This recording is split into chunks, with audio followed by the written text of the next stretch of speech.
ಸಾಲು ಸಾಲು ಸಿನಿಮಾಗಳ ಸೋಲಿನಿಂದ ಕಂಗೆಟ್ಟಿದ್ದ ಬಾಲಿವುಡ್ ನಟ ರಣವೀರ್ ಸಿಂಗ್ ಪಾಲಿಗೆ ಇತ್ತೀಚೆಗೆ ತೆರೆ ಕಂಡ ದುರಂಧರ್ ಸಿನಿಮಾ ದೊಡ್ಡ ಮಟ್ಟದ ವರದಾನವಾಗಿ ಪರಿಣಮಿಸಿದೆ. ಆದಿತ್ಯ ದಾರ್ ನಿರ್ದೇಶನದ ಈ ಸಿನಿಮಾವು ದೇಶದಾದ್ಯಂತ ತನ್ನ ಭರ್ಜರಿ ಪ್ರದರ್ಶನ ಮುಂದುವರಿಸಿದ್ದು, ವಾರಾಂತ್ಯದಲ್ಲಿ 300 ಕೋಟಿ ರೂಪಾಯಿ ಕ್ಲಬ್ ಸೇರುವಲ್ಲಿ ಯಶಸ್ವಿಯಾಗಿದೆ.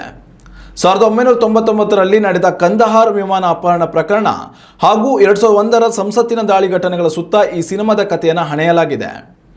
ಈ ಸಿನಿಮಾದ ಬಗ್ಗೆ ದೇಶದಾದ್ಯಂತ ವ್ಯಾಪಕ ಮೆಚ್ಚುಗೆ ಕೇಳಿ ಬರುತ್ತಿದ್ದು, ಬಹಳ ವರ್ಷಗಳ ಬಳಿಕ ಬಾಲಿವುಡ್ ಸಿನಿಮಾವೊಂದು ಈ ಮಟ್ಟಿಗಿನ ಯಶಸ್ಸು ಸಾಧಿಸಿದಂತಾಗಿದೆ. ಈ ಸಿನಿಮಾದಲ್ಲಿ ರಣವೀರ್ ಸಿಂಗ್ ಅಲಿ ಮಹಜರಿ ಪಾತ್ರಕ್ಕೆ ಬಣ್ಣ ಹಚ್ಚಿದ್ದಾರೆ. ರೆಹಮಾನ್ ಡೆಕಾಯಿತ್ ಪಾತ್ರದಲ್ಲಿ ಅಕ್ಷಯ್ ಖನ್ನಾ, IASನ ಮೇಜರ್ ಇಕ್ಬಾಲ್ ಆಗಿ ಅರ್ಜುನ್ ರಾಮ್ಪಾಲ್, ಗುಪ್ತಚರ ದಳದ ಮುಖ್ಯಸ್ಥ ಅಜಯ್ ಸಾನ್ಯಾಲ್ ಪಾತ್ರದಲ್ಲಿ R ಮಾಧವನ್ ಕಾಣಿಸಿಕೊಂಡಿದ್ದಾರೆ. ಈ ಸಿನಿಮಾದಲ್ಲಿ ಅಕ್ಷಯ್ ಖನ್ನಾ ಅವರು ಮಾಡಿರುವ ನೃತ್ಯ ಅಂತೂ ಸೋಷಿಯಲ್ ಮೀಡಿಯಾದಲ್ಲಿ ಧೂಳೆಬ್ಬಿಸಿದ್ದು ಸದ್ಯದ ಹಾಟ್ ಟ್ರೆಂಡ್ ಆಗಿದೆ.